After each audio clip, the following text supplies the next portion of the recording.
This is OwlUp, where learning happens in minutes, not hours. For a deeper journey, explore all our courses at owlup.co. Now, let's dive in.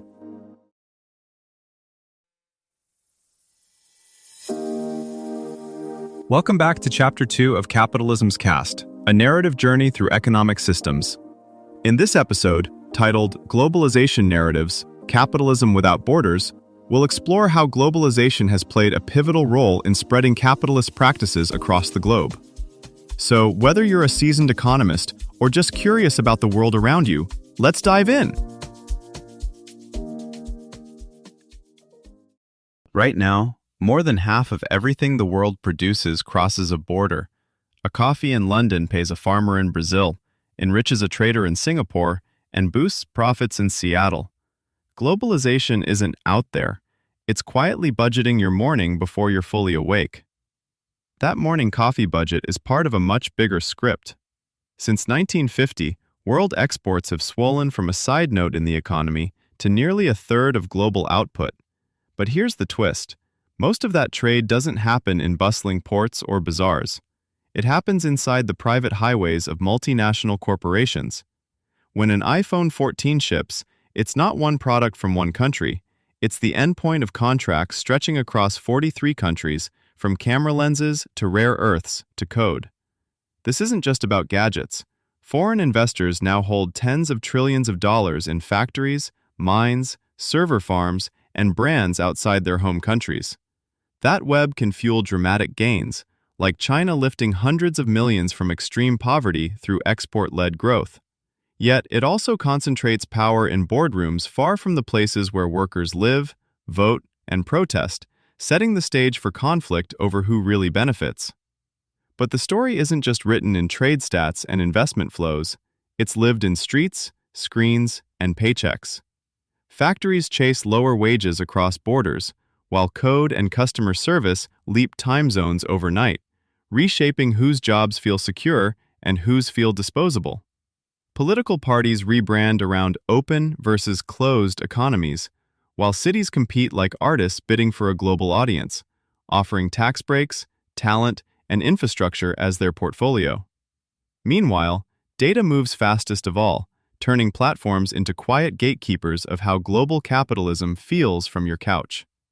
Borders still exist on maps and passports, but less so in the way value gets made. What looks like a product from country X is often just the final stop on a long relay.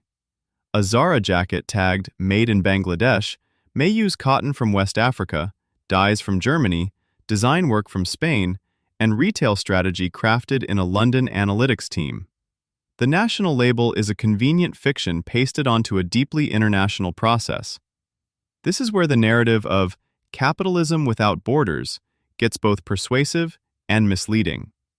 On one hand, earnings calls in New York react to elections in Argentina and wage strikes in Vietnam within minutes. Supply disruptions in one port can idle factories a continent away. Even cultural products are woven into this circuitry.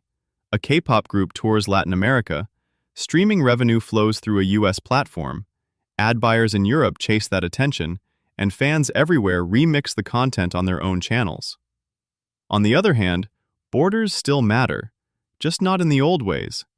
Tariffs may fall, but visa regimes decide who can move their body as easily as firms move their capital. A software engineer in Lagos can ship code to a client in Berlin in seconds, yet may wait years for a work permit to set foot in the office. Trade regimes become dense rulebooks about whose standards count, whose food safety norms, whose data regulations, whose labor rights are global, and whose are optional. Power tilts toward those who can play multiple jurisdictions against each other. A corporation can shift profits to low-tax islands, move production when wages rise, and lobby different governments with the credible threat of leaving. Workers and small firms rarely have that exit option. They live inside one legal system while competing inside many. Think of international rulemaking less as a neutral referee and more as a crowded writer's room deciding the script. States, corporations, NGOs, and sometimes social movements argue over the plot. Should cross-border rules primarily protect investors, consumers, the environment, or national sovereignty. Your challenge this week? Trace the path of one everyday object you use, shoes, phone case, snack, and map at least 5 different places, rules, or institutions that quietly shape how it reached you. Then ask, who in that chain could walk away from this arrangement, and who is locked in? A streaming series gives a glimpse of how tangled this script can be. A Korean drama is shot in Seoul with money from a U.S. fund, licensed to a California platform, subtitled in Manila, promoted by Brazilian influencers, and watched on a TV assembled in Mexico using components from East Asia. Each step is governed by different deals: tax credits for filming, licensing contracts, brand safety rules, union agreements, privacy laws, even neighborhood noise ordinances around the set. Or take climate action. When a car maker in Germany commits to net zero, it leans on cobalt from Congo, lithium from Chile, software from India, and carbon credits from forest projects in Peru.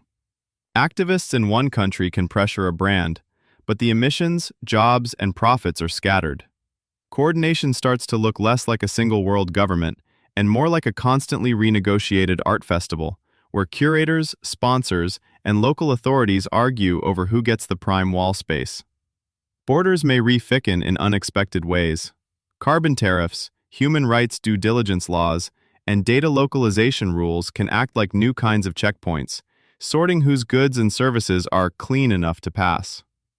Demographics may quietly redraw the map. As younger populations in Lagos or Dhaka gain skills and bargaining power, the center of economic gravity could drift toward them, even if old institutions in Washington or Brussels still write most of the contracts. So the story isn't whether borders vanish, but who learns to write across them.